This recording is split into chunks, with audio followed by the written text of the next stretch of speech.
संख्या 20, 21 और 22 पर आपने मुझे अपने विचार रखने का समय दिया, उसके लिए मैं आपका धन्यवाद ज्ञापित करना चाहता हूँ। शिक्षा हमारे जीवन का एक महत्वपूर्ण हिस्सा है जो हमें ज्ञान, समझ और व्यक्तिगत विकास के अवसर प्रदान करती है। शिक्षा के बिना जीवन अधूरा है। शिक्षा से हमें अपने अधिकारों के बारे में पता चलता है और हमें अपने कर्तव्यों को निभाने के लिए प्रेरित करती है। इसी बात को ध्यान में रखते हुए हमारी भजनलाल सरकार प्रदेश के युवाओं और विद्यार्थियों में विज्ञान के प्रति जागरूकता उत्पन्न करने के साथ ही उद्यमिता तथा नवाचार की भावना जागृत करने की दृष्टि से 1500 विद्यालयों में अटल टिंकरिंग लैब स्थापित करने की बजट 2025-26 में घोषणा की है। सभापति महोदय, अभी पिलानी से आने वाले सदस्य ये कह रहे थे कि आपकी सरकार जब से बनी है उसके बाद मुख्यमंत्री जन सहभागिता में कोई भी एक भी काम नहीं किया। मैं माननीय सदस्य से ये कहना चाहूँगा, एक तो वो खुद शिक्षक हैं और एक शिक्षक होने के नाते जब विद्यालय में छात्र आता है तो ये कहा जाता है कि झूठ बोलना पाप है, घर के नीचे सांप है। मैं उनको ये कहना चाहूँगा कि मेरी विधानसभा में इस स्कीम में 10 विद्यालयों में जन सहभागिता से पैसा जमा कराकर काम हुआ है और ये क्रमांक नंबर 2024-25/907 दिनांक 6/2/2025 को ये वित्तीय स्वीकृति और प्रशासनिक स्वीकृति इससे पहले निकल गई। वित्तीय स्वीकृति इस दिन निकली है और पूरे जिले में ऐसे 23 काम हुए हैं। तो माननीय सदस्य को मैं ये कहना चाहूँगा कि जब तक पूरी जानकारी नहीं हो, जब तक किसी के बारे में आक्षेप प्रत्यारोप लगाना ठीक नहीं है। और विपक्ष जब तक झूठ ऐसे ही बोलता रहेगा तो आपकी कौन बात मानेगा। हमको यहाँ 200 को इसलिए चुनकर भेजा है, ये 200 को लोग ये समझकर भेजा है गुदड़ी की तरह कि बिछाले तो नरम और सर्दी पड़े होड़ ले तो गरम, और बीटा बांधकर खूंटी के लटका दे तो लोगों में रहे भरम, और उसको चोर ले जाए तो उसके फूट जाए करम। माननीय सभापति महोदय, मैं अपने विधानसभा क्षेत्र की कुछ बात आपके माध्यम से माननीय शिक्षा मंत्री जी के नोटिस में लाना चाहता हूं।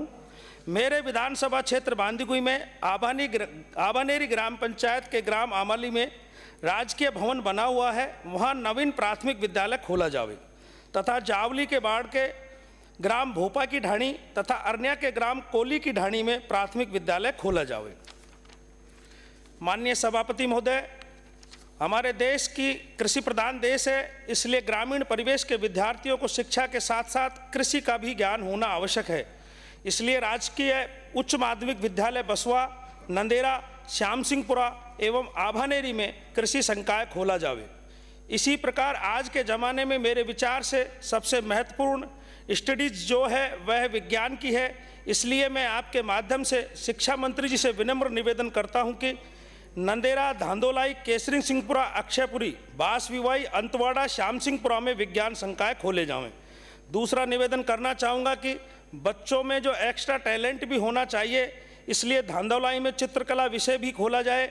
वहीं घुडलिया में गणित, BN जोशी बांदीकुई तथा बालिका विद्यालय बांदीकुई में संस्कृत विषय खोला जावे। कर्नावर में अंग्रेजी साहित्य, राजनीतिक विज्ञान, इतिहास विषय खोला जावे।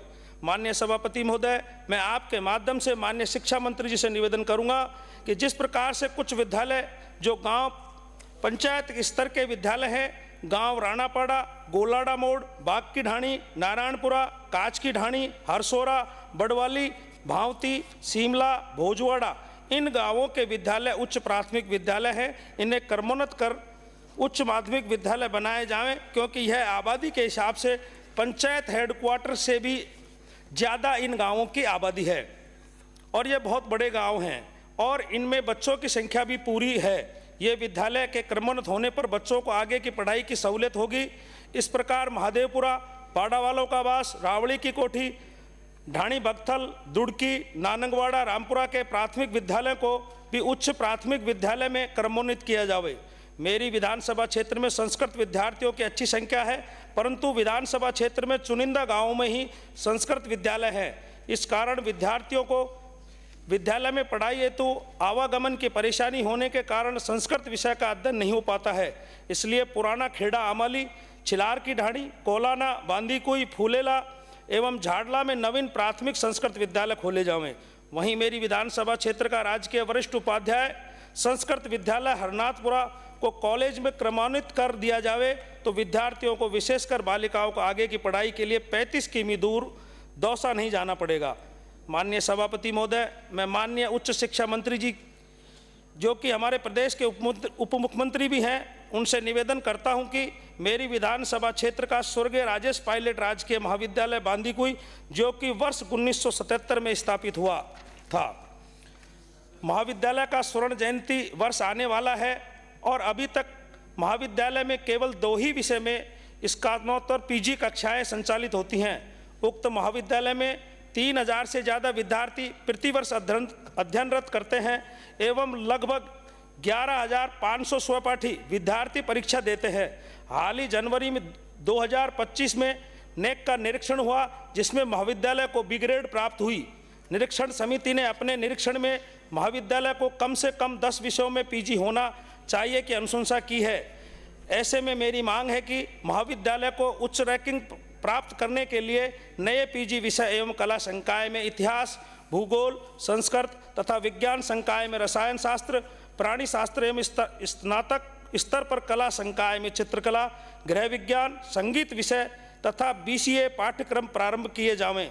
यदि राज्य सरकार के पास वित्तीय संसाधनों का अत्यधिक अभाव है तो उक्त नए विषय पूर्व की भांति राष्ट्रीय सोसाइटी के अधीन अथवा स्वपोषित स्तर पर प्रारंभ करने की अनुमति दी जावे।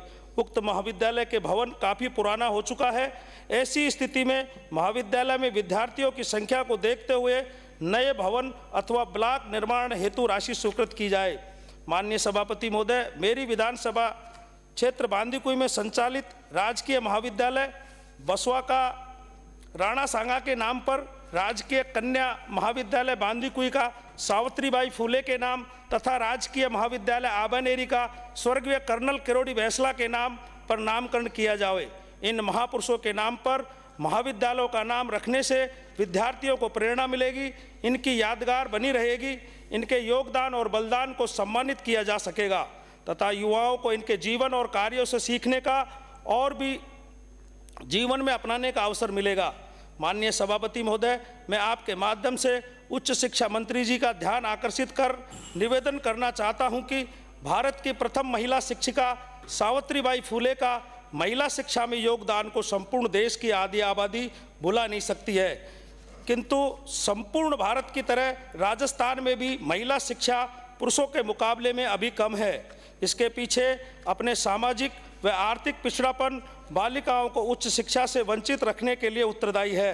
अतः सरकार को इस दिशा में सकारात्मक कदम उठाने की आवश्यकता है। महिलाओं के शिक्षित एवं आत्मनिर्भर बनने से ही विकसित राजस्थान का संकल्प साकार हो सकेगा। इसके लिए सरकार द्वारा महाराष्ट्र, आंध्र प्रदेश व मध्य प्रदेश राज्य की तर्ज पर राज्य द्वारा वित्त पोषित सावित्रीबाई फूले राजकीय आवासीय महिला विश्वविद्यालय खोला जावे।